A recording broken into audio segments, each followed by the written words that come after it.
daily word is chosen. The daily word is chosen. We want to talk about chosen. And we want to take the arrogance that's associated with that word. A lot of times you have people who has this idea that if they're chosen by something, by God, that they can walk around and act like they're better than somebody else. That's not how it is. That's not how it's supposed to be.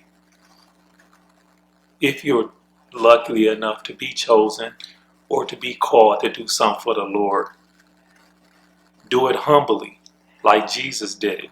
Jesus is like the perfect example of how we should be, even for ones that get called in the ministry or get called into whatever other things that they do in life. To always do that thing humbly, especially when it's something that God calls you for. And that's very important. Chosen, chosen, chosen, chosen. We hear that all the time. Chosen people, this person was chosen for this person was chosen for that. If you think about it, some of the things that God hates, haughty eyes. Haughty eyes. What is haughty eyes? Haughty eyes is like arrogance and pride. He doesn't like that. So if you carry yourself like that, just think of how that's presented to the other people that see you. Think about how humble Jesus was. God put Jesus in a position to where he can rule over everything, but he did everything humbly. When he was teaching his disciples, what did he do? He said, when you go into this next city and preach, if they welcome you, then stay. Enjoy your meal with them. Continue teaching. But if they disregard you or they're not accepting of you, what did he say? Brush your shoes off, walk away. Did he say be spiteful, get into arguments with them and all that type of stuff? No. He basically, his philosophy, and one that I try to adopt, is I'm going to deliver the message that I'm supposed to deliver, the truth that I'm supposed to tell everybody about. And truth we'll discover together.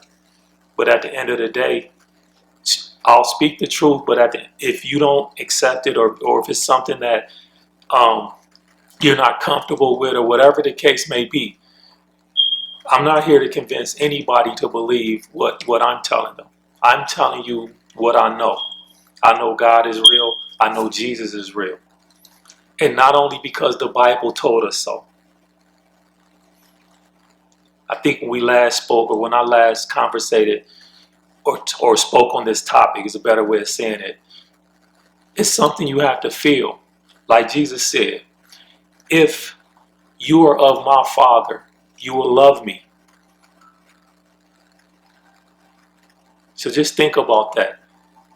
For him to say that, it has to be some kind of connection. So when I say the things that I'm going to say to you today, some of the things I might say to you some other time, first of all, I'm going to speak of what I know, and I'm going to tell the truth. And hopefully, like I said, if you're of my Father, you will love me and know that I'm speaking the truth. Now, the daily word, like we spoke earlier, chosen. If you sit back and think about the word chosen, think about how you choose particular things. Say, for example, you own a business and you say, I need somebody to work as a receptionist. What's some of the things that you're going to do? I want to make sure that they're able to type. I want to make sure that they're able to probably take shorthand. I'm going to make sure that they can express themselves on, say, emails or written documents or whatever, and they have a certain degree of knowledge according to what that position entails. That's the kind of person that you're going to choose to take that position.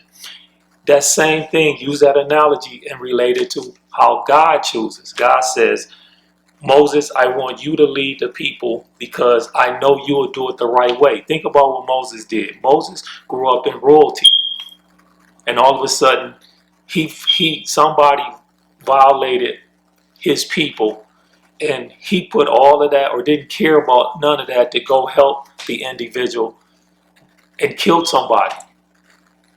Think about his brother Aaron. And he said Aaron will be part of the priestlyhood and his lineage. So think about that. Aaron was the perfect connection between his brother and the people, because Aaron remained with the people throughout the whole time that Moses was in Egypt and he was amongst the royalty of Egypt. But just look at it like this. Moses gave up all of that to help somebody out in need. God chose Moses for that, to be a leader, because Moses did the right thing, even at his own detriment. Like I said, look at Aaron. Look at some of the others God's chosen throughout the years that supported his people. Think about Joshua. Joshua who came under Moses' tutelage and who eventually succeeded Moses. He got chose because of how he was. But God didn't choose some of the people to just because I want you to walk around and act like you better than somebody else. He chose them because he knew that they could do the job in accordance to his will, and then in accordance to the ways that he wanted them to do that particular job. So we need to get rid of this arrogance of, oh, somebody's being chosen, or chosen people, or chosen this, and that. It's not about that. It's about you were chosen for a particular reason. Like we talked about the Hebrew Israelites before. The Hebrew Israelites were supposed to be examples of how God's people and the world was supposed to be. It's as simple as that. We do the same thing God did. Like we're of his image. That's been said and documented and discussed on many occasions. We are of his image. It's a lot connected to that.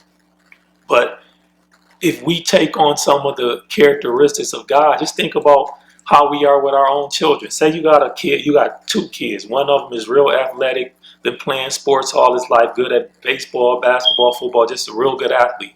Then you had another kid who was real good with the internet, real good with social media, real good with things of that nature, computer oriented, business savvy, or whatever. If you had questions about business things, or if you said, hey, you know what, I want one of our kids to do the bookkeeping, you would say, I think I'm going to choose the one who's more apt at those kind of details. If you say, I want somebody to guard our facility or guard our home, or be somebody that might have to do more physical labor, you're going to choose the athletic kid. Notice you choosing them.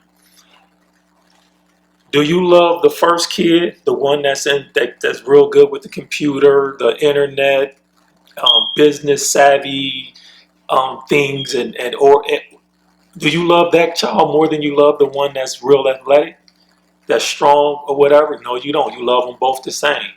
But I choose this kid to do that one because it's closer rooted to what you kind of want to get done. And that's the same thing with God. When God chooses individuals, when individuals are called by God to do specific things, it's a reasoning behind that. I think this person, this thing that they can do is closest, or is in accordance to my ways, or my desires. And that's what it's all about. It's all about what God wants. It's his way, not our way. God is real. Jesus is real. You're going to hear me say that often. I know. Not just because the Bible told me so, but I know and I feel it. I was talking to this gentleman, and he was a doctor.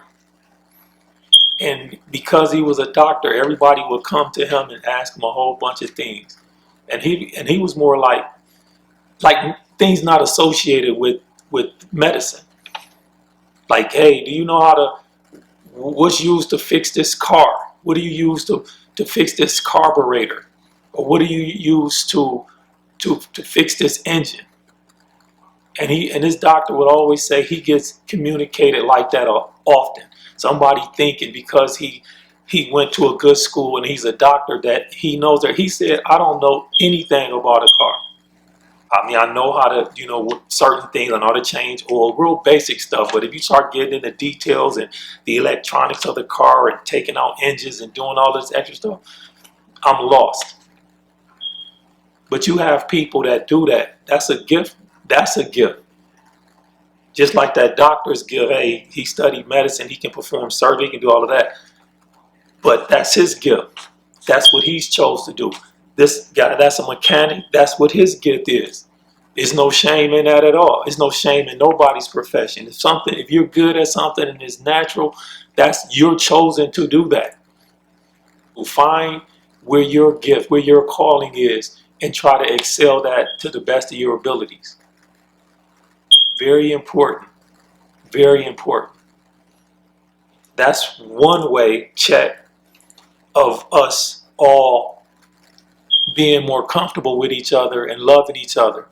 Keep our focus off the irrelevant stuff. Who has this? Who has that? Who's chosen for this? Who's this? Whose people is more this, and that? It's not about that. You're chosen. Your calling, whatever it may be, is a lot of times it's suited more towards whatever your gifts is, your particular gifts. And your particular gifts is just important as anybody else's because this world can't function without it. For example, like we talked earlier, you need doctors, right? Yes. You need somebody that knows what they're doing as far as the vehicle is concerned. Mechanics, you need them, correct? Yes. You need people who might teach the ministry or whatever. You need them. Yes. You need others that support the ministry. Yes. You can go nurses, you can go even athletes, entertainers on television, whatever the case may be. All of them are chosen, or all of them have a calling, or all of them do particular things that's needed for this world to function correctly. But the thing that we don't need is an arrogance. We don't need people to think they're better than somebody. If you're an actor or entertainer or basketball player, humble yourself when you're dealing with those that didn't happen to be 6'6", 6'7", 6'8", 7 foot and can play in the NBA. Or didn't have the talent to be an actor or actress. Don't look down on nobody. Don't be haughty. Don't have haughty eyes. Don't be arrogant and prideful and think that you're better than somebody because of the position or the finances that you have. It's not about that. And look at Jesus as the example for your humbleness. Everybody, no matter what your profession is, be humble. The guy that picks up trash once a week. The guy and gals, both female and males, perform those particular tasks. But with that being said, you show them just as much respect as if you're trying to talk to a minister or the president or a basketball player or football player. They have an important job. Respect that. Respect them. Be humble. Be thankful. Appreciate them. And if this is step one in all of us being able to come together and be able to abide by the same message of love, understanding, and don't take out of context when somebody's speaking about being chosen or being called or being whatever. We're all the same. We just might have different tasks. We might have different abilities. We might have different missions. But we honor and respect all the missions, honor and respect all the tasks, honor and respect whatever chosen ability that you have. You thank God and you thank Jesus and you love one another. It's as simple as that. Love conquers all. You'll hear me say that often. Have a great day. God bless.